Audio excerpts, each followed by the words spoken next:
would actually love to do something for universities. For me, right now, it's really an ROI situation, to be honest. It's on my radar screen, but we're making so many changes right now, and we're gonna have a lot going on around GDC. So post GDC, I'd say I'll start taking a harder look at it, but I would absolutely love it. Would help the industry. So I don't have anything now, but I'd love to.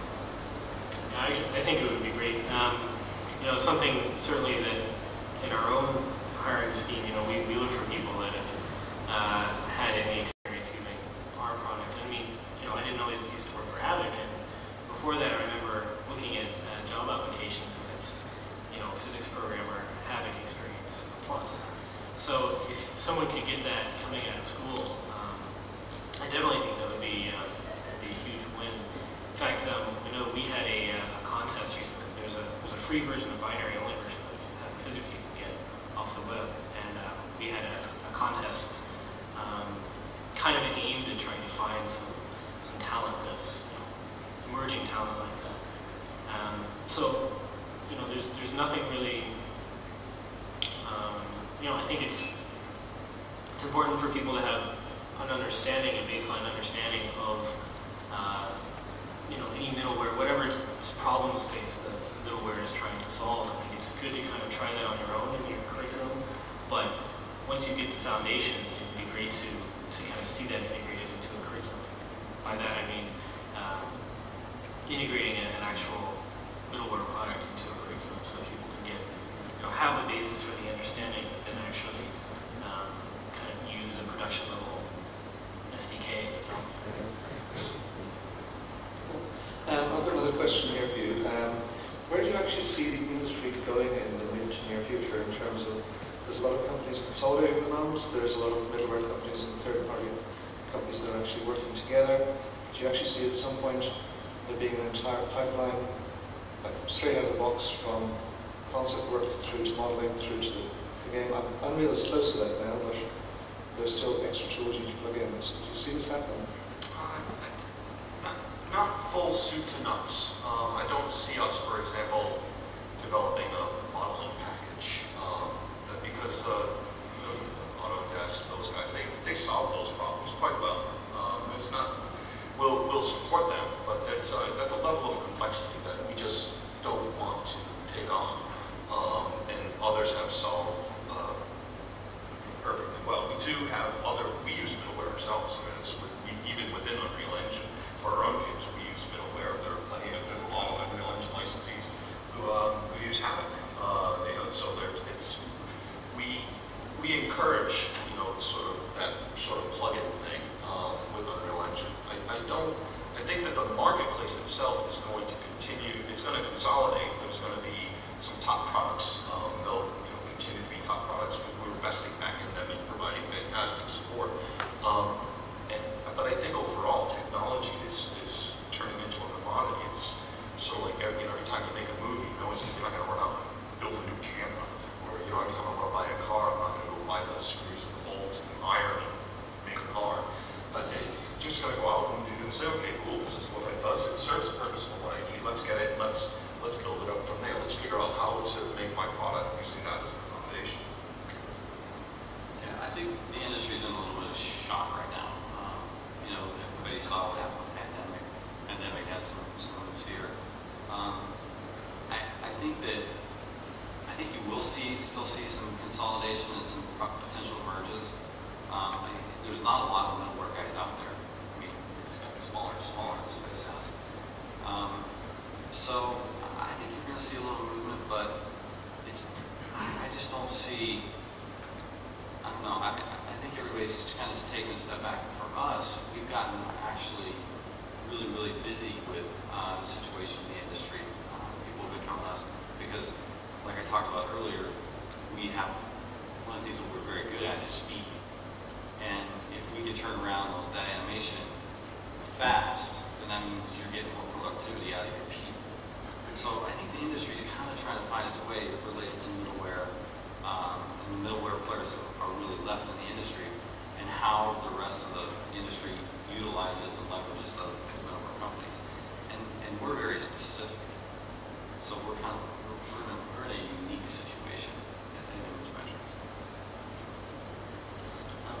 before I answer this question, would you please raise your hand if you represent NVIDIA or Autodesk?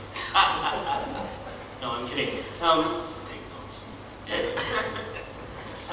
As Jay was saying, I don't really think there's ever going to be one solution out there where you can just kind of plug in your idea and get a game out the other end. You know, one thing, I think it's pretty incredible actually that there's so much technology out there, and there's so many game engines. I mean, we've got Epic right here, but yet, you know, a lot of companies are using that, but a lot of companies are writing their own as well as their own internal tech. People are still writing their own internal physics engines, and I think it just varies so much from game to game that it's hard to have a broad spectrum, all-encompassing package. But also, I think that competition is great.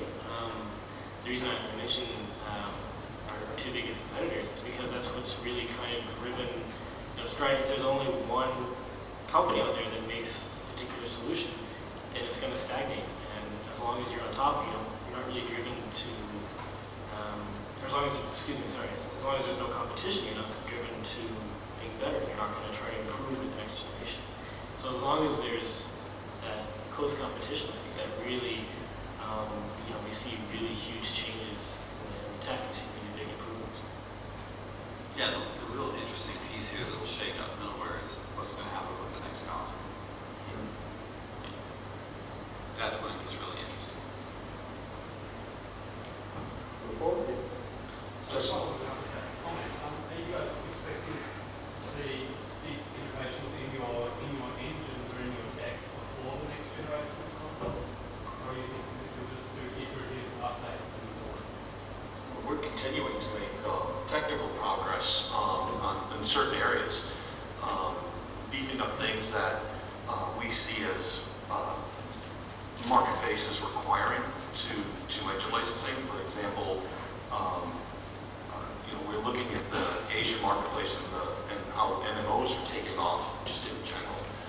So we've got a team of guys working out of our studios in China with some core team guys in Seattle working on an MMO component for Unreal Engine. So that's a major innovation. That's a substantial change in the way the networking layer works within Unreal Engine. And then there's other places where we'll continue to, you know, fix bugs and make things easier as our guys, like our digital cinematic guys, cinematography guys, working with making cinematic sequences. Hey, you know, it'd be greater if it zigged here and zagged there, and make that more blue. We'll do stuff like that, and that's more the iterative stuff. So yeah, we're a little of both.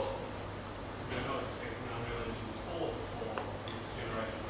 No, our engines run console cycles. So right now there's an inkling of Unreal Engine in the eyes of our advanced development team, which is, you know, Tim Sweeney and his group of super geniuses. As, you know, we lock them in a room and we do pizza every now and then and they're doing some really cool stuff. Honestly, we're not even in a position to talk about it because right now it's just a lot of, you know, crazy math on a board. So we're continuing to innovate. We'll have some stuff coming out around the GDC timeframe.